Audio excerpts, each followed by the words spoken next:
আমি চুপচাপ থাকি বলে ভেবো না আমি নিরুপায়। সব কথা না বললেই যে দুর্বলতা, এই ভুলটা অনেকেই করে।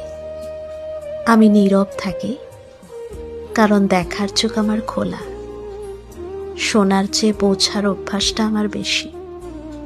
চুপ করে থাকলে মানুষের আচরণ স্পষ্ট হয়, কে মুখে আপন আর কে ভেতরে আলাদা। এই ফারাকটা তখন ধরা পড়ে সহজেই। কম কথা বললে অনেকের মুখোশ নিজে থেকে খুলে যায়। আপনের রূপে থাকা বহুরূপীরা তাদের আসল চেহারা লুকোতে পারে না বেশিক্ষণ।